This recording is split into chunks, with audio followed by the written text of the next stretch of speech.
Welcome to the RevOps Loop podcast with Maarten and Stjepan, brought to you by Digital Reach and the nonprofit Tech Shop. Get ready to learn about revenue operations, HubSpot, and beer.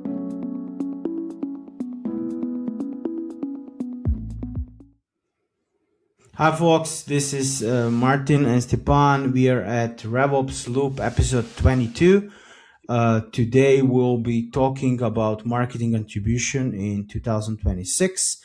We have a couple of segments we want to talk through, some rapid fires, and then at the end, a cocktail review, switching it from the beer ones. But before we jump into, we got a lot of people wanting to be on the show. Please reach out because we are creating a list for the next couple of episodes. And happy that this is coming to be a bigger one and we see some results after the 20 episodes milestone we had. But without further ado, Maarten, what's the first thing that comes to your mind when we are talking marketing attribution today? Yeah, let's get right into it. And and again, we have some cool guests coming up in the next couple episodes. So as Stjepan mentioned, reach out. Looking forward to switch it up a little bit and have a couple more people on the podcast. But yeah, marketing attribution, I feel like, okay, so this is a topic that's been around. It's probably going to be around forever. A lot of different ways to get started on this, really. I think the main thing that I'd want to just split this up by, right, is there's, I think, two main ways to look at marketing attribution. That's not really the right terminology, but I guess one is the detailed, actual multi-touch marketing attribution models that are out there and the technical ways to track impact of your different marketing channels and resources and assets throughout a user journey, essentially like the detailed side of it.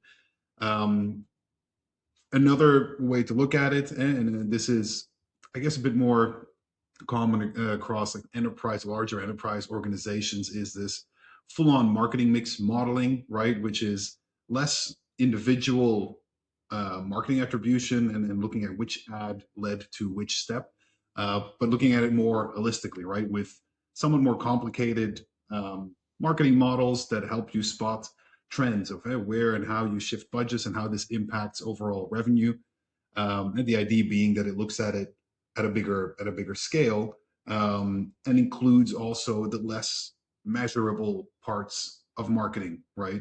Because I think that is always going to be a big asterisk in all of the marketing attribution discussions, is not every channel is equally easy to track and measure, right? And I think often you'll see the marketing attribution use cases or stories revolve mostly around the easy stuff, right? The digital channels and measuring the clicks, and then based on the clicks and the form submissions, puzzling together what a user journey was.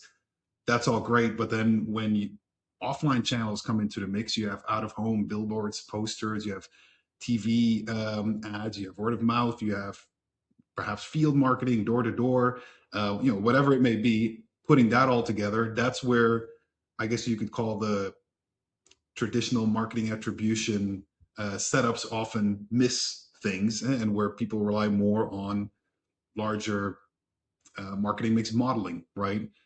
And I guess one thing before going into each, I think, is the triple M, the marketing mix modeling, often has this connotation of being reserved for larger enterprise organization. That's because usually there is a quite big algorithm behind this to do this, quote unquote, properly. But I think smaller orgs, any org really, can apply those principles, right? The idea is, when do I look at my marketing attribution to get into the nitty gritty of it all and see which steps led to what? And at what point do I need to zoom out and make a more holistic view of the marketing channels and resources that I put into it, and compare that to the revenue that it generates. And is the two very different discussions? Yeah. And is there a rule of thumb where like a small organization should look into how to set up their marketing mix versus, let's say, medium versus Well, enterprise, or it just depends on the overall tactical and like go to market?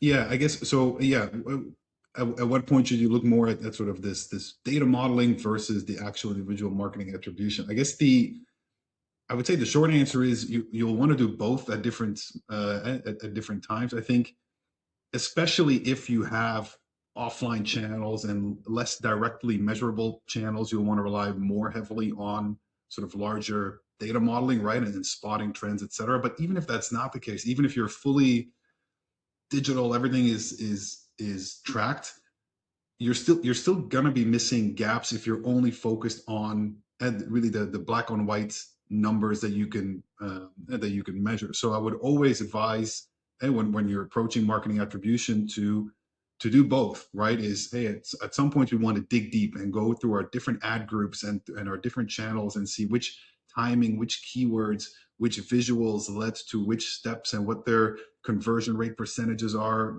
individually. That's very fun and great to do.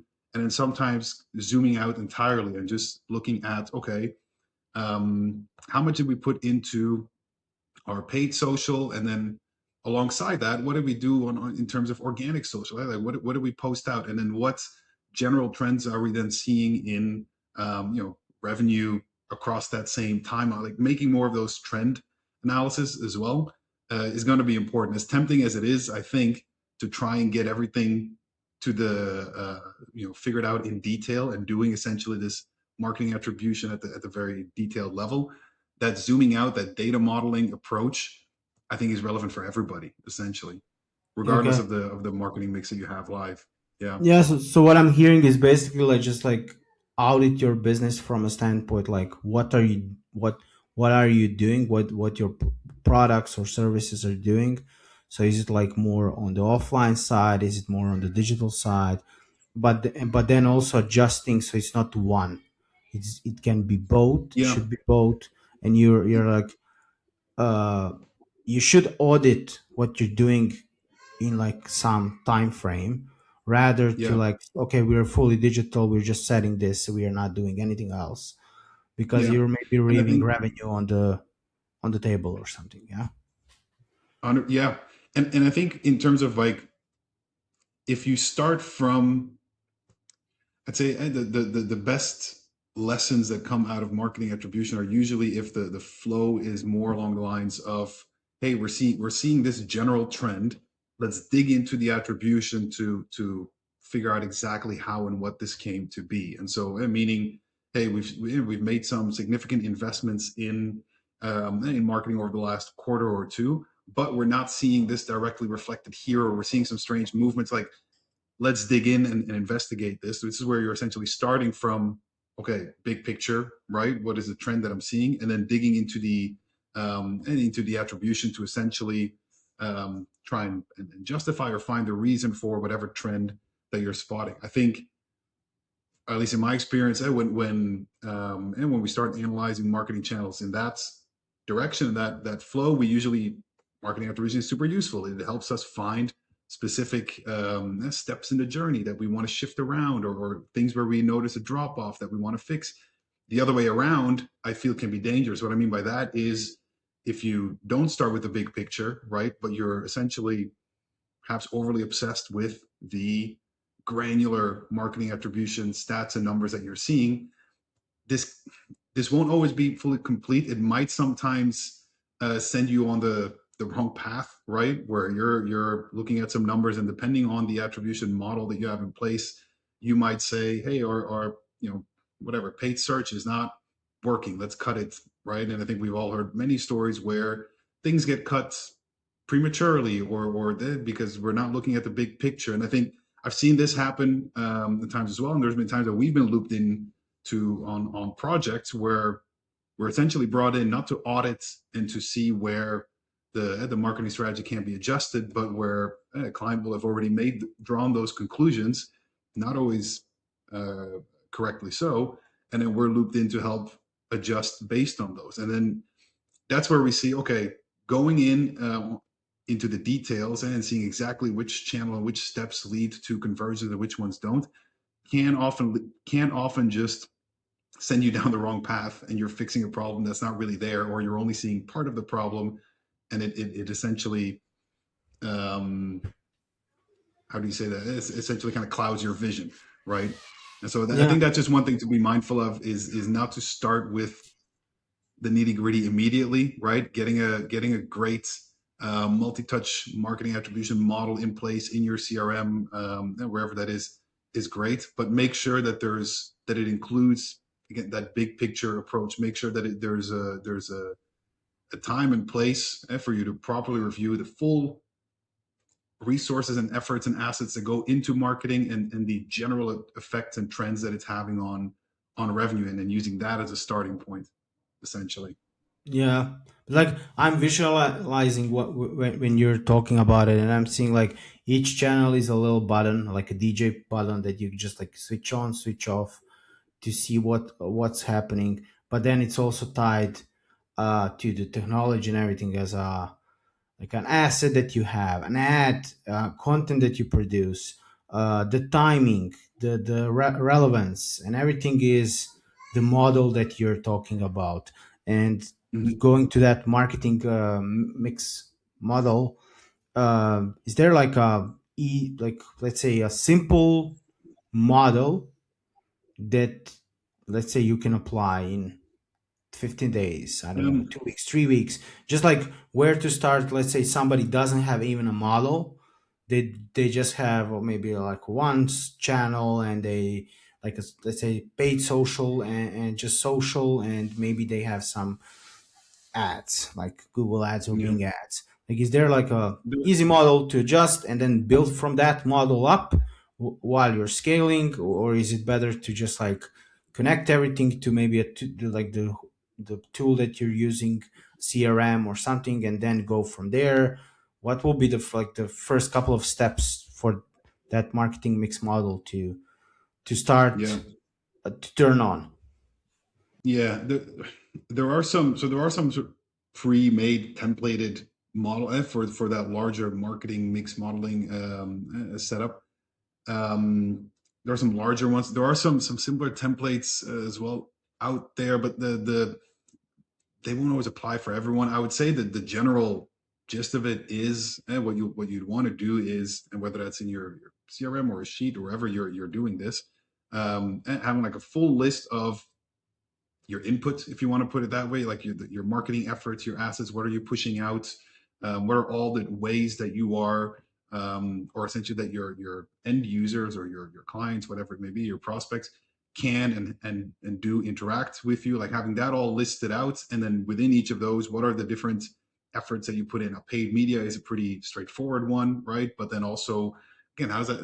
Do you have a referral base? Do you have some ad channels that are um, not directly leading to conversions, right? Hey, are you attending a lot of events? Whatever it is, like listing everything out and getting a general idea of, hey, within the last, whether that's on a monthly or on a quarterly basis, what is going into this, right? From a resources, money standpoint, but also just time and effort, and then just listing that all out, and then looking at the output, right? The output is usually a bit easier, but what is it that your essentially your org is trying to achieve? But I think doing that initial exercise, right, and being as broad as you can, you'll often then see that, hey, my tracked paid media, for example, is really only a small part of all the effort that I'm putting into, our full-on user journeys. Um, and that's really then your starting point to either build out your relatively simple own model, if you will, where you're just saying, okay, on a monthly, quarterly basis, taking stock of all the time and effort and money used per channel, and then comparing this with, on a monthly, quarterly basis, the outputs that we're seeing, and then starting to look at trends that way, right? So I think I would say yes, there are models out there, but I would really recommend to always just do this yourself to some degree, because it is Okay. just so custom per organization. Yeah. Okay, and I think that ties to the like it is very simple to start building on your own. It just depends. Do you have the Sure. bandwidth, the time, and the skills? But yeah, because like what we are seeing with our customers, clients is like they start building one, but then it's something else a priority. So then it's like half build, or and then the data is not the same. So Meta is showing something, Google is showing something, TikTok is showing something, and it's not the same data that Mhm. they get when they use a CRM platform and everything is connected. So there's a lot of input and requests that we get, probably you more than me, is like, oh, which system do I trust? How do I centralize? What's Yeah. my next step for doing that? Can you talk more about that? Yeah. Like, Yeah. So I guess, and here we can kind of just go into, I guess, what is the meat of, hey, multi-touch attribution, and what does that look like and how do you best do it? I guess that first part was really just more about contextualizing it a little bit and saying, hey, this is not always the first thing to jump into, right? There's sometimes that bigger picture approach. But leaving that aside, we want to, what's the best way to, there's not really a best way, but what are some do's and don'ts when it comes to tracking and correctly attributing, revenue to your different channels? And one thing, and you called it out, right, is knowing what to trust and where to look. And I think one big thing already is, if you don't have it already, all the channels that you do use. If again, we'll talk about the different platforms like a Meta, a Google, a TikTok. It might be advertising on Reddit, wherever it may be.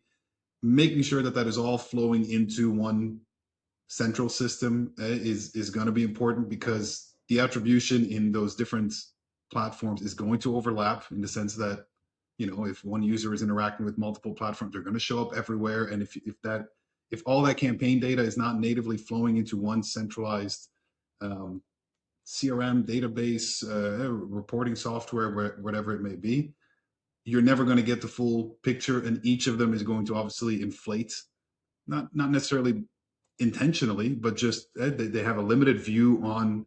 Meta only knows what and who interacted with its campaigns, right? So it's going to attribute certain actions to their platform. Google is going to do the same.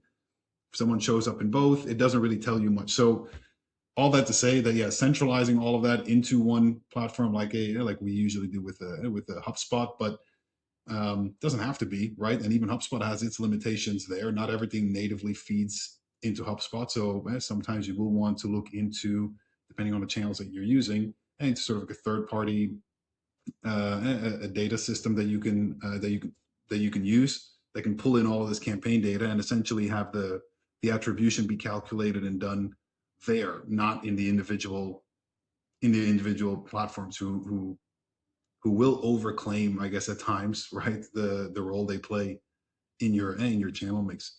And then the second part of that is, then even if it does all feed into one system, this is where then the attribution model really comes into play. First touch, last touch, multi-touch, linear, etc. I think there's a lot of different ways to go about it. They're not. That's why I was saying initially, there's not really a best way to go about it. There are some, I guess you could say, depending on what your general marketing mix looks like, there might be one model that's more suitable for you. And to make it very simple, I guess, would be, if you have highly segmented channels, right? You're focusing on one specific audience and group on Meta, and then you have a very different messaging and targeting on Google. So they're quite separate campaigns. You might lean more towards like a single channel attribution, right? Does this lead come from what I'm doing on Facebook versus what I'm doing on Google? You still want to look at multi-touch, right? And see, okay, if someone converted in both. But if you have like very split campaign setups, that might give you a bit more of an accurate view. Whereas if you have more of a, multi-channel mix, right? And you have similar messaging across, and you're trying to push folks from an initial Meta interaction to a Google interaction, etc., you really want to combine both the first and last touch. See, okay, what initiated the user journey, and what actually led them to convert. But very important to then also measure all those steps in between, almost equally, right? Someone may come in through Meta, have a bunch of interactions on Google, eventually interact again with Meta and convert. First and last touch is going to tell you it's all Meta.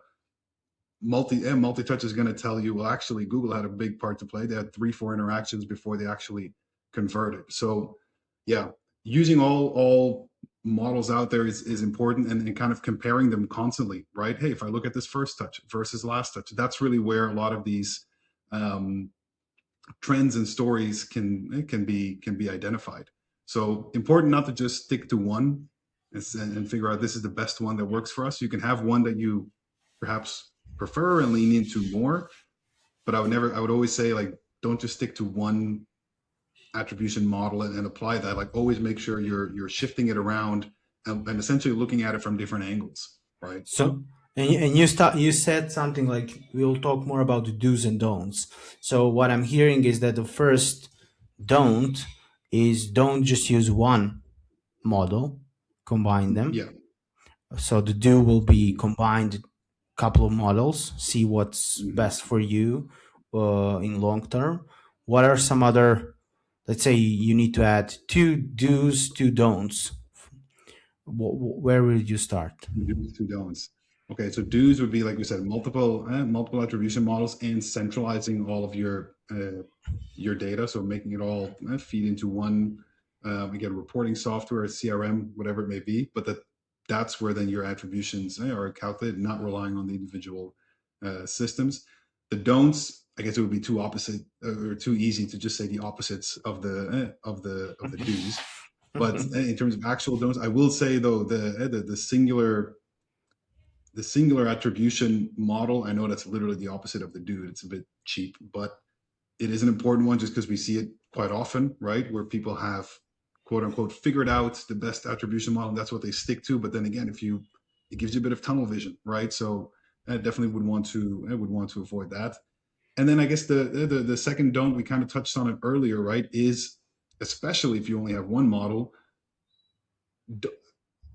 stress test whatever assumptions or trends that come out of that, right? So if your attribution model is showing you that, Meta is bringing in all the leads and Google isn't, I'm oversimplifying now, don't run with that before you've looked at it from different angles first, right? And with different angles, I mean, first of all, different attribution models. Hey, instead of first touch, last touch, let me look at a linear, right? Let me look at what do you call it? The J-shaped attribution, right? Where it sort of gradually decreases over time. But let me look at that to see if Google perhaps has a different way that they are being impactful in the journey that my current attribution model is not showing. And then another way or another angle to look at it is zooming out, right? Let me take 2 steps back.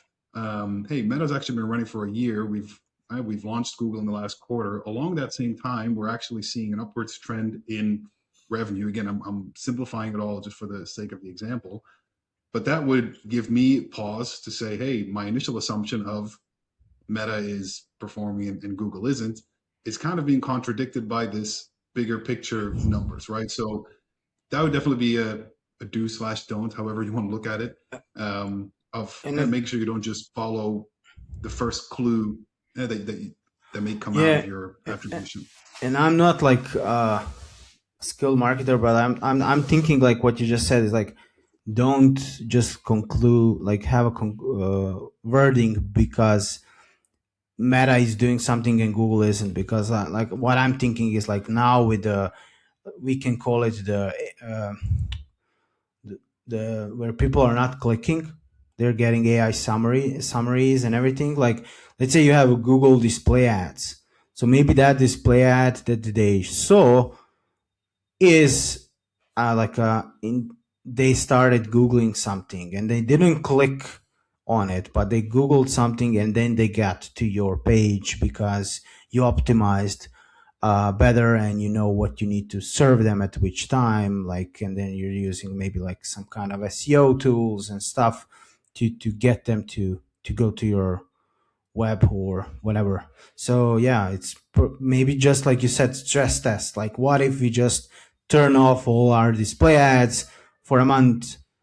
Do we have less leads? Do we have more? Is the same? And then we can have a verdict and say, okay, we don't need to spend money here because nothing changed. So like Yeah. everything equal, nothing And change. And that's what I'm like, my small marketing brain is is like yeah, yeah, yeah. thinking in that No, terms. Yeah. but that's going back to that whole triple M, that marketing mix modeling, right? That's actually a pretty big component of it, is doing exactly that, switching off certain parts of the marketing mix, and then analyzing the trends, which is, again, one of the reasons why it's mostly associated with larger enterprise orgs, where you can do that at a large scale, right? But that is a big part of it, is doing exactly that, like removing bits and pieces and then seeing what the impact is overall, and using that as a way to measure attribution, right, and measure impactfulness of channels.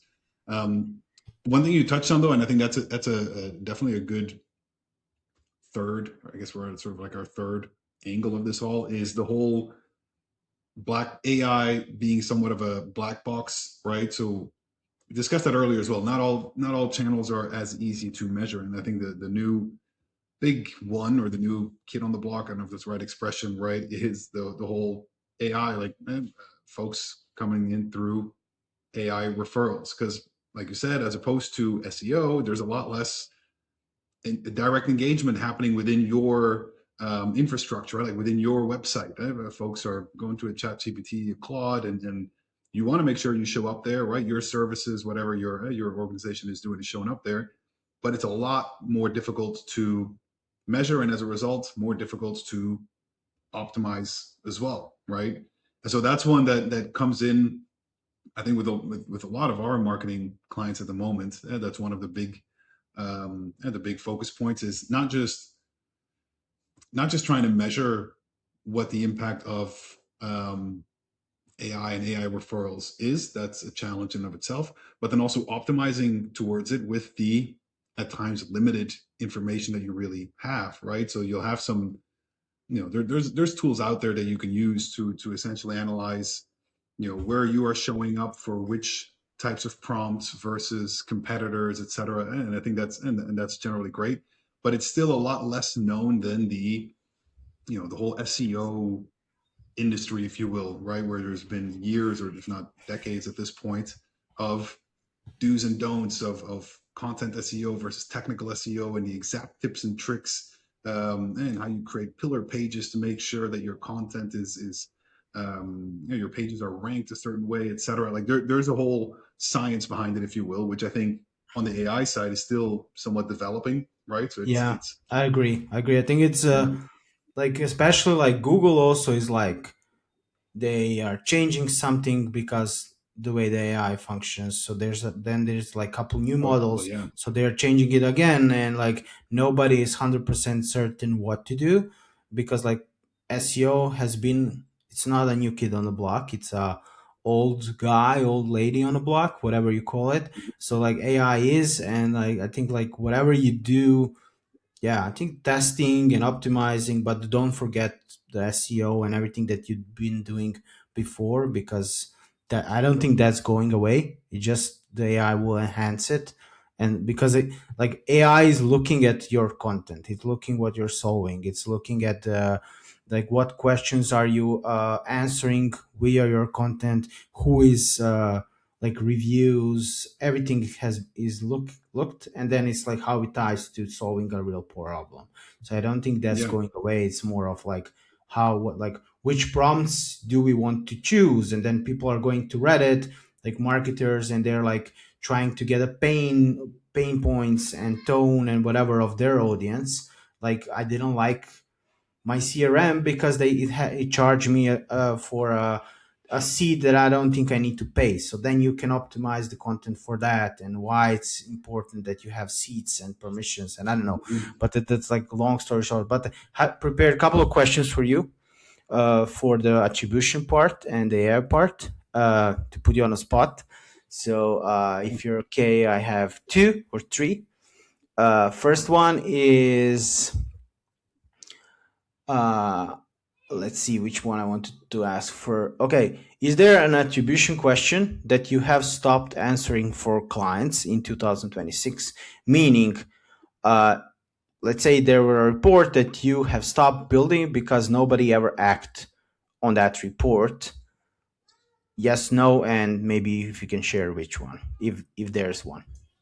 That have stopped building. Okay, I don't know necessarily anything we've stopped building, but and this kind of goes back to what we were saying before. One thing we've definitely pushed back on, right, is those projects where we're essentially looped in to help fix an identified problem that came out of the marketing attribution analysis that was done, and then essentially on review saying, wait, are we sure we've seen the full picture here, right? And then that's not necessarily about stopping a certain reporting, but that is, I guess, stopping, making sure we always go one step back before we're trying to fix the problem, making sure we've looked at it from all angles. And in many cases, that is going back to your, I guess, your question on the which reports, etc. Going back and making changes to the reports that clients may be looking at, and pointing out where, hey, this might be incomplete, and this is actually where you're looking at it from a bit of a tunnel vision view. So not necessarily stop. I guess to summarize it would be, I would stop, and this is not a 2026 thing, but stop creating overly granular attribution models if we know that that's not giving the full picture. So making sure that we're first relying on bigger picture trends, and that we have a system in place to track that. And we can chat about what some of those ways are. There's a lot of built-in functionalities to just look at, marketing impacts as a whole. Make sure that is done first. And if that's not in place, I would not want to just blindly go into a built out marketing attribution report that shows me how certain campaigns are or channels are performing without having the full context or the big picture first.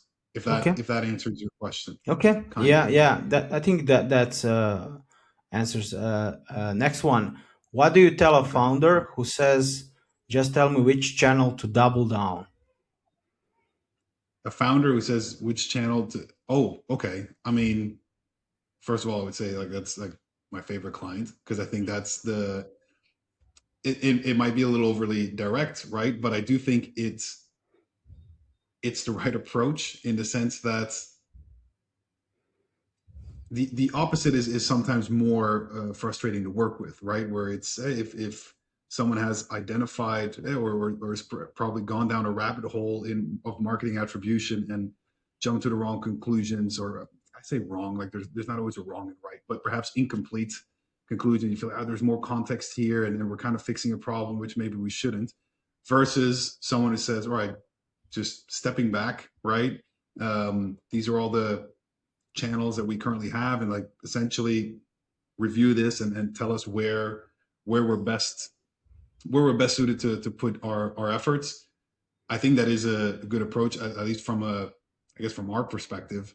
It's the easiest to work in, because it gives you a bit that carte blanche to go in and do the full marketing attribution audit the way we typically would, right? Which is starting with big picture, general trends, and then going into the detailed reports to sort of find explanations for those trends.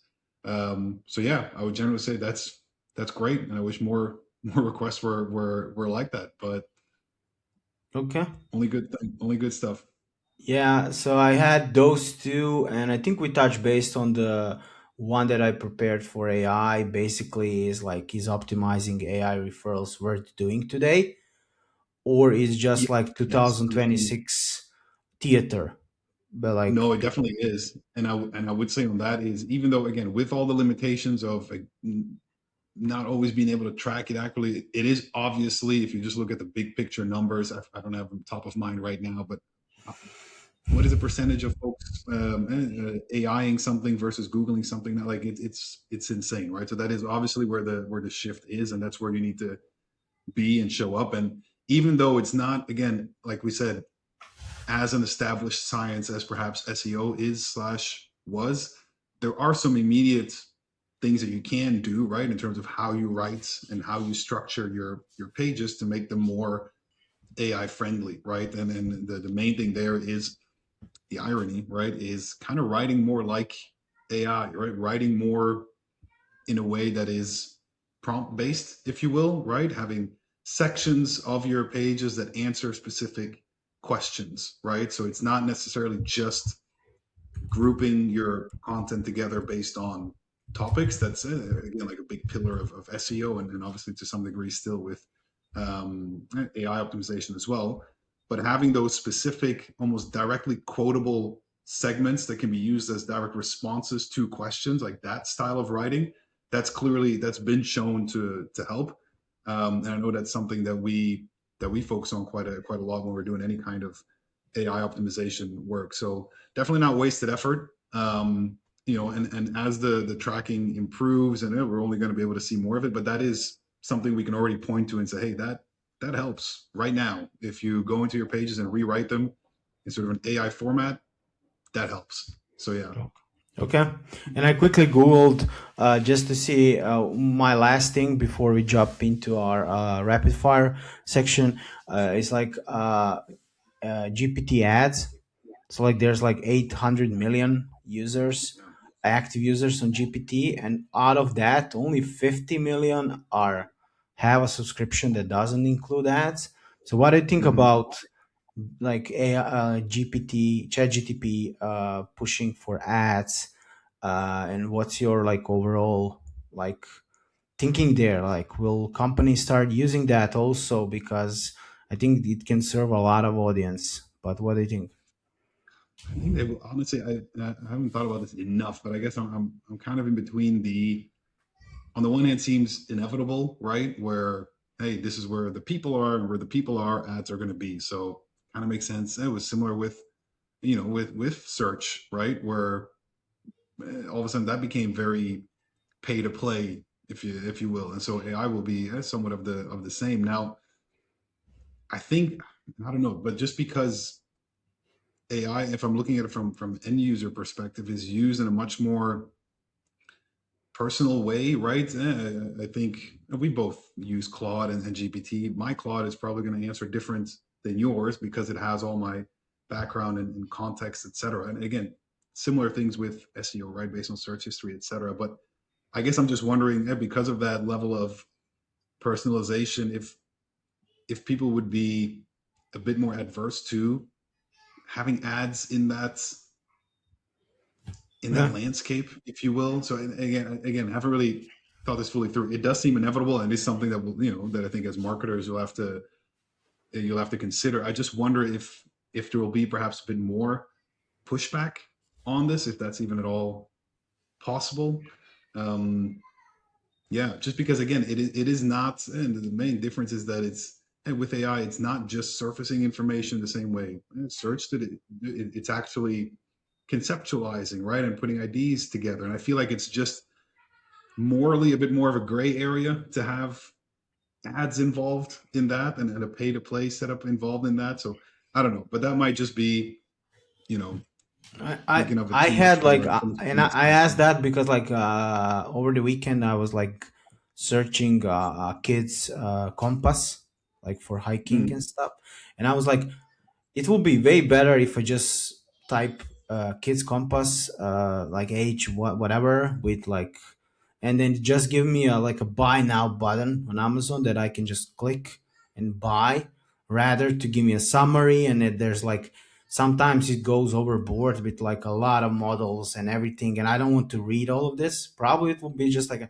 ad that's just like buy now, buy, okay, I'm good. mm. So maybe I'm thinking just those, but not for everything that I search there's an ad. I don't want to do that.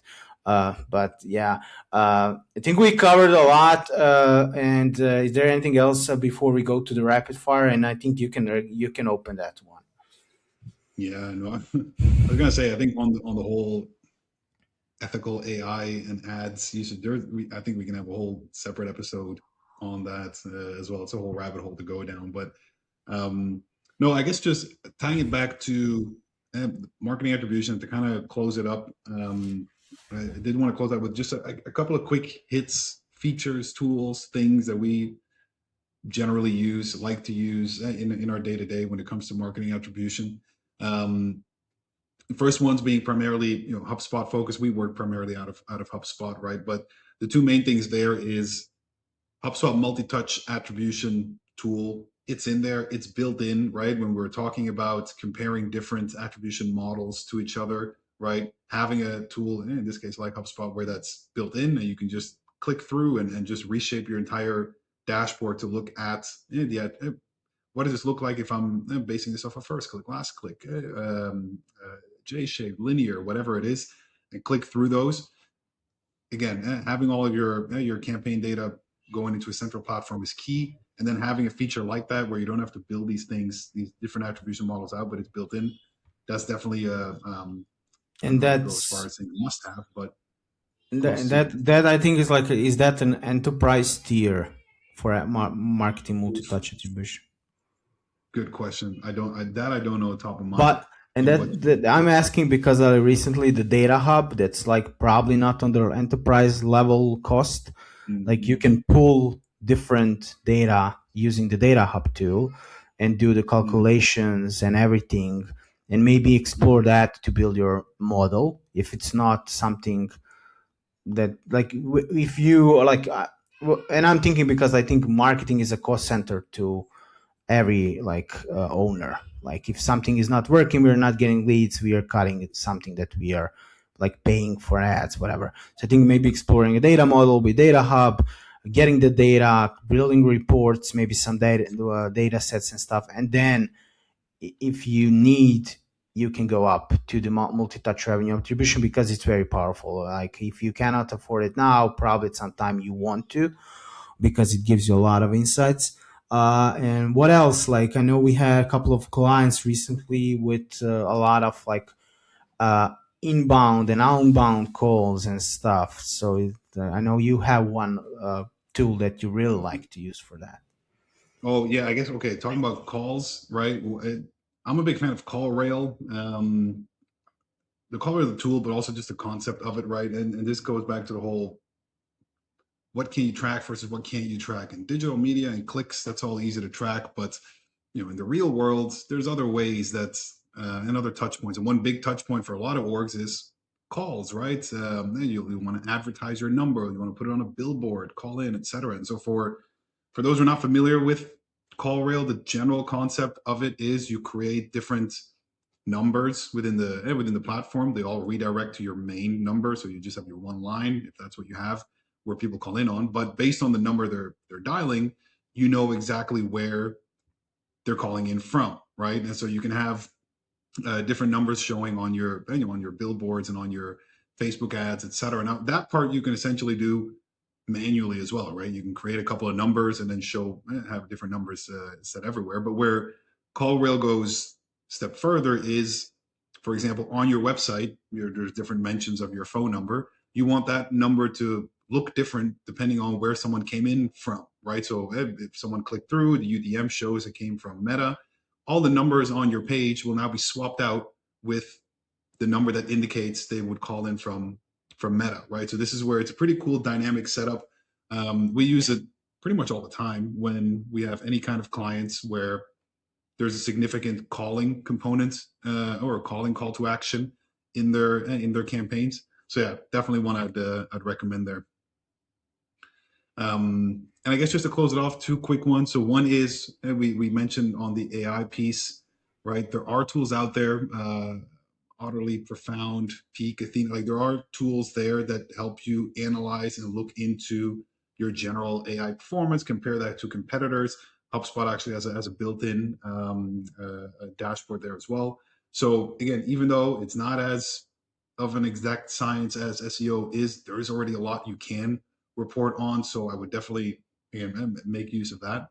And the last one just kind of ties back to the very initial point. And again, going back to HubSpot, but can apply into other tools as well, is a campaigns tool. So the HubSpot's marketing studio, the general concept of that is you can have data flow in there directly, your ad campaigns, etc. You can also input data in there manually, right? Any kind of offline spend, events, you can import lists, whatever it is. And the idea there being to give you a full view on the time, resources, and money spent within a quote unquote campaign. And then comparing that to the results, the revenue that drive. So tying that back to the first point of having a place, a system where you're not just looking at the multi-touch attribution models and comparing them. That's great, but also having a place that doesn't just take the online data, but is like essentially a hub where you can put everything in.